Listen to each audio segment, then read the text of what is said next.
Let's explore the concept of double integration.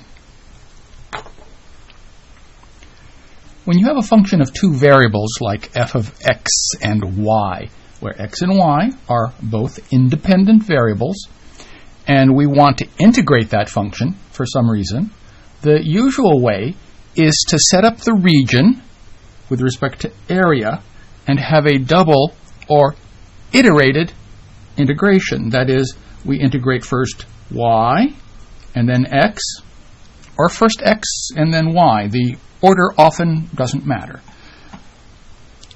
This particular example that I've set up has y on the inside, so these are 0 to 1 for y. In other words, if you want to see what r, the region of integration is, y is going from 0 to 1, and x is going from 0 to 2. So we're actually integrating over this particular region. Let's do the integration in the usual way from the inside out. I often call this partial integration, though textbooks never seem to use the term. Partial differentiation is very well known. Partial integration is the same thing, or partial anti-differentiation. We're going to integrate with respect to y, holding x constant. So what's going to happen? Well, leave alone the outer limits for x, integrate xy with respect to y, and you get 1/2 xy squared. Integrate 1 with respect to y, and you just get y. That's our antiderivative, and we're going to evaluate this per fundamental theorem as y goes from 0 and y goes from up to 1.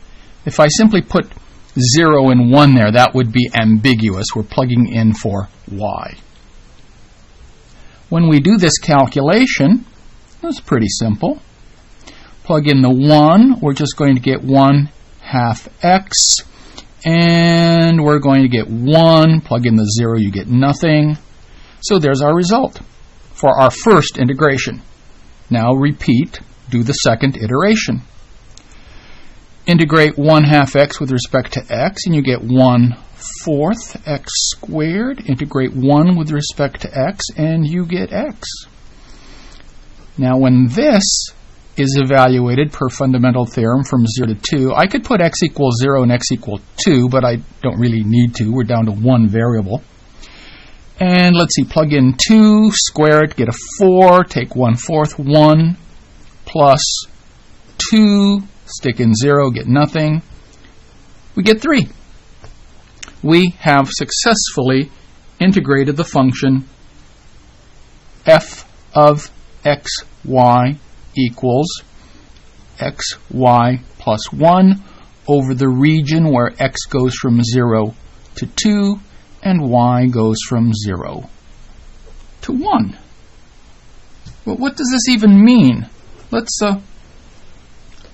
provide an interpretation.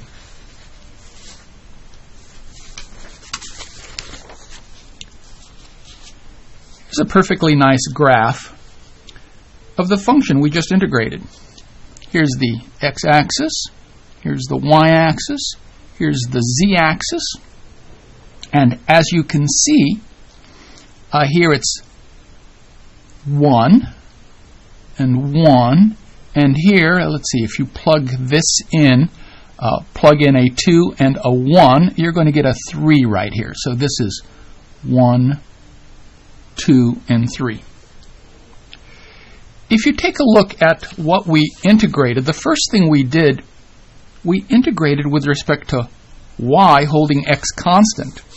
If you hold x constant, let's say you pick an x value, okay? Pick an x value and hold it fixed. When x is fixed, you are actually going to be looking at a cross-section of the region, okay? That's when x is fixed. And we integrated this function from y equals 0 over 2, y equals 1. That's what we did. Now, when we integrate this, you know what's happening? You are finding a cross-sectional area. This guy right here, a of x, is 1/2 x plus 1. Okay? This result right here, this first integral on the inside, was actually computing a cross-sectional area for the volume underneath this solid region. So tell me what happens when you have an area function, area of x equals 1/2 x plus 1. If you have an area function and you integrate that area function from 0 to 2, so that you're integrating this cross-sectional area across the entire region, you are going to get the volume under the function's graph and above the region R, above the xy plane. So what we just found out was that this volume is 3.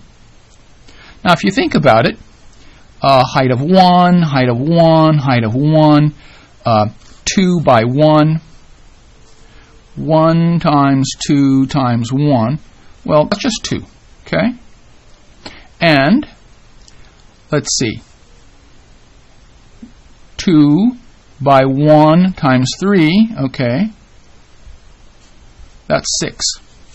So the fact that underneath the region we can fit a block of volume 2 and enclose the whole thing, we can have a block of volume 6, we found out that our volume was 3.